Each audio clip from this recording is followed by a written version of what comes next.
Okay, so we're going to discuss a record of sound. So what is a sound? Sound is made when an object vibrates. It moves quickly back and forth. For example, when you hit a drum, it vibrates. This makes air particles vibrate too. The vibrations spread through the air as the sound waves, which our ears can detect. So here's the vibrating object, and then this is the sound waves and the ear detecting vibrations. Today, if you want to listen to music, and this says you spin a CD, you guys don't even do that much, although you do for some of Aunt Hannah's classes, where you turn your iPod on. 150 years ago, there was no such thing. Music was only live. And that was it, until, that is, a great inventor tried to record sound.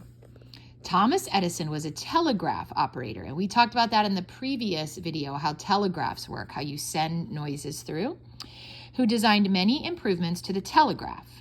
And that was on the previous page. We learned about that, the telegraph. By 1874, he'd made enough money to set up an invention lab in New Jersey of the United States. Edison invented over 1,000 things, including the modern light bulb. In 1876, the telephone was invented. It worked by turning the sound of a human voice into vibrations in a thin, flexible disc. Edison wondered if the vibrations in the disc could somehow be stored. So in his work with the telegraph, Edison recorded messages as a series of indentations on a special tape called ticker tape. A pattern of marks on the tape represented words. Edison took a telephone mouthpiece and attached a needle to the disc part. When he spoke into the mouthpiece, the disc vibrated, and so did the needle. He used the vibrating needle to scratch a pattern on a strip of paper. This did make a record of the vibrations, but it couldn't be played back. Then Edison had another idea, using tinfoil instead of paper. If the needle rested against a spinning foil-covered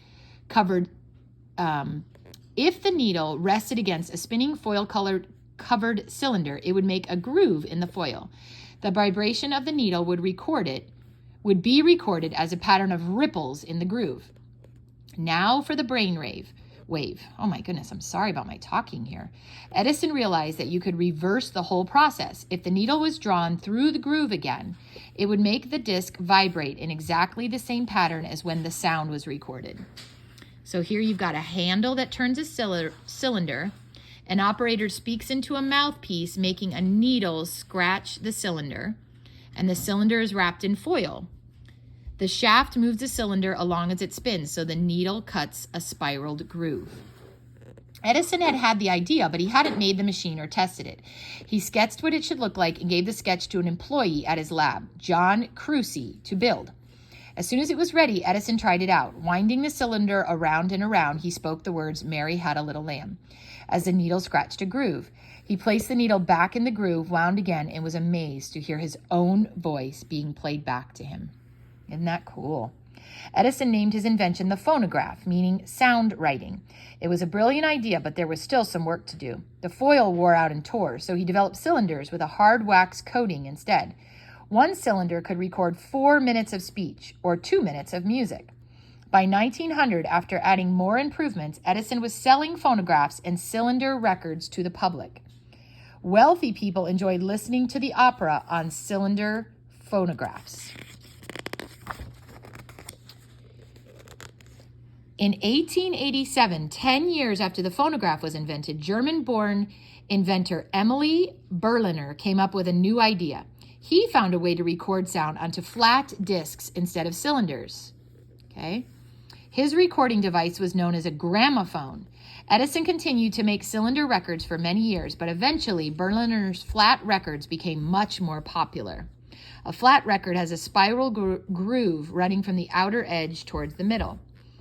The flat gramophone record dominated the 20th century recording industry. Berliner's discs gave rise to the term disc jockey, or DJ, and disco. Flat grooved records are still used today, especially for scratching and mixing. But there have also been many new sound recording inventions. This is what John and I had when we were kids. I don't even know if your mom and dad had them much, Hannah and Eddie, because they were overseas, but these are cassette tapes. A German scientist, Fritz Flümer, invented a simple way of recording sound onto a tape covered in magnetic particles. In 1965, U.S. inventor James Russell invented the CD. It records sounds as a series of pits, And sound can now also be recorded directly onto computer memory and stored in an MP3 player. So that is pretty cool stuff there.